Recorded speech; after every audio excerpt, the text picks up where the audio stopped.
Hello, and a very warm welcome, and let's talk George Russell, the topless model from King's Lynn. Put some respect on his name. He's not got enough credit for what he's done so far. He's been with the Mercedes program a long time, but what he's done is quite exceptional, to be honest. And he really has had Hamilton on a lump of string all season. Yeah, GP3, GP2 champion. His reward was a shit Williams. He outperformed that car many a time. Outperformed Valtteri Bottas as well when Lewis was out with COVID. Finally got his chance this season, and we're seeing the reaps and rewards why we've been calling for George Russell to be given an opportunity. He's grasped it with both hands. Mr. Consistent that keeps finishing in the top five in a poor Mercedes. Yeah, it's outstanding. Like, the team's not really new to him because he's been with Mercedes so long, but like, he's just adapted so well. His performances, he's consistent. He doesn't make mistakes. He doesn't crash. Yeah, and he got quite a bit of criticism for taking that gamble at Canada, but if it had paid off, he would have looked a genius. But he was willing to gamble. George has had Lewis on a lump of string. You can make back excuses, you can make different setups, different cars. He's had him on a lump of string. He's come in and he's took a 7-time champion to school. Week in, week out, just ahead of him.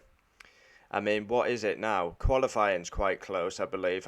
I believe qualifying's 5-4.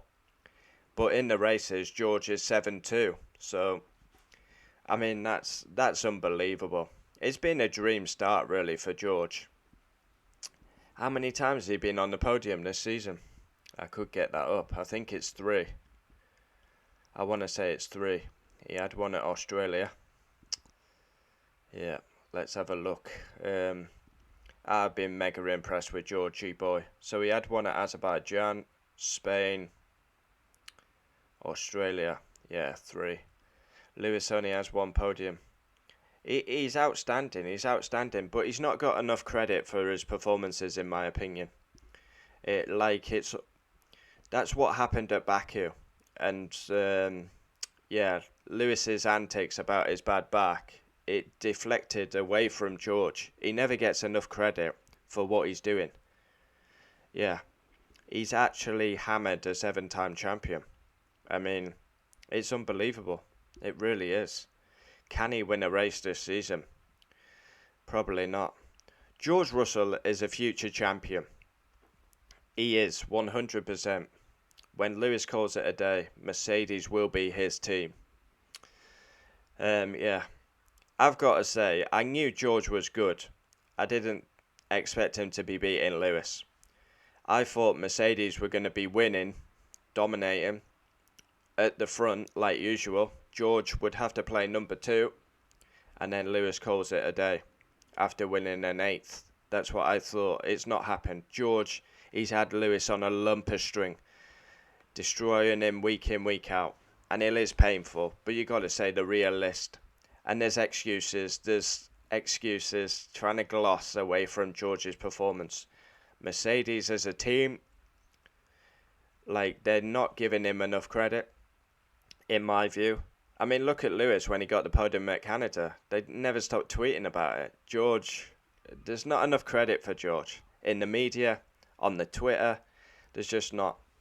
And George is the perfect PR puppet, really, for Mercedes. He's like a robot. He's like told what to do, isn't he? So, yeah, had a great time with the guys, hit a lot of apexes, peaks and troughs, ebbs and flows. Can't wait to take a topless selfie after the race. Had a great time with the guys at Brackley.